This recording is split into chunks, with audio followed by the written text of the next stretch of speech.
Taliwa sa kapiligro sa himutangan sa tunghaan, klase sa Buhisan Elementary School sa Dakbayan sa Sugbo nagpadayon. Sa iranta ang detalye sa live report ni Alan Domingo. Alan?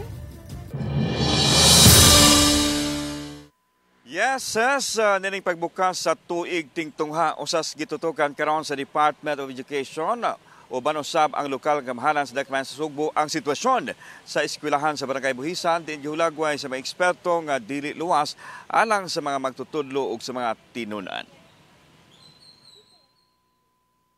Buwan sa Marso, girekomendar sa Cebu City Disaster Risk Reduction and Management Office ang pagbakanti sa luna nga nimutangan sa Buhisan Elementary School human masuta nila nga peligro sa pagdahili sa yuta.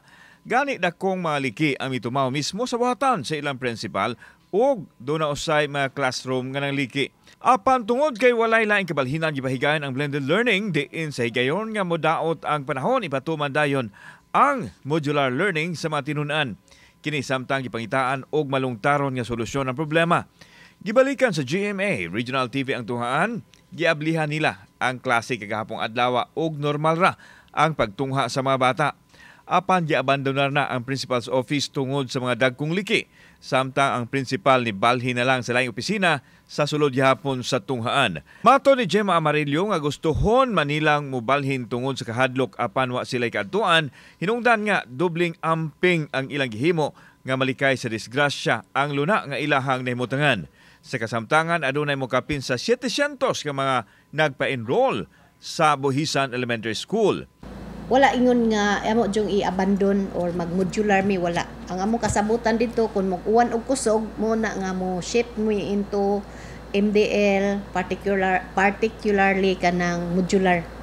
Gilugang sa school principal nga unta mahatagan og katumanan ang nahaunang pasalig sa Cebu City LGU nga masolusyonan ang ilang problema. Nag-wait jud mi sa kuan, mo trabaho ni ana kay naman toy propose nga kuan mag soil testing unsa toy mga process ana i-repair ba nila unya na gyud toy ingon nga na ay bag-o nga site tukuran dito og bag-o nga school building para adto mi mo transfer. Una nang ingon sa Cebu City Hall nga aduna nay luna nga palitunon nga balhinan sa tunghaan apan tungod kay aduna pay magkinahanglan nga hapsayon dili kini madali-dali ang proseso. Busa gihukman nga i-retrofit lang una ang maapektadong edibisyo sa tunghaan diin gigahinan na matod pa og budget.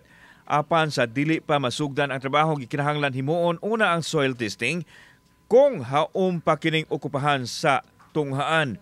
Posibleng mapahigayon ang soil test karong simanaha. Naghimo na sad og puwi sa construction onya pohon diya sa Buhisan. No, nanay estimate na onya pohon. So we're hoping before mo end ang term ni Mayor Raymond mahuman na to. Samtang nahingawa ang DepEd sa kahimtang sa mga tinunan o sa mga magtutudlo.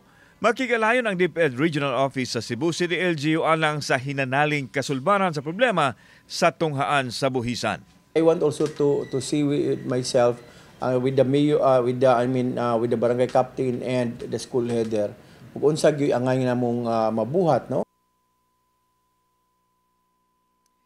Sas karon lang hapon gibisita ni Dr. Salustiano Jimenez, ang direktor sa DepEd Regional Office 7 ang Buhisan Elementary School. Apan wa pa ta masayo doon sa resulta siyang ocular inspection apan sa giingunan niini nga pangitaan nilang solusyon uban ang lokal nga kamahanan sa Cebu City aron masiguro ang kaluwasan sa mga tinunan ug mga magtutudlo sa naasoyng eskwelahan. Ses.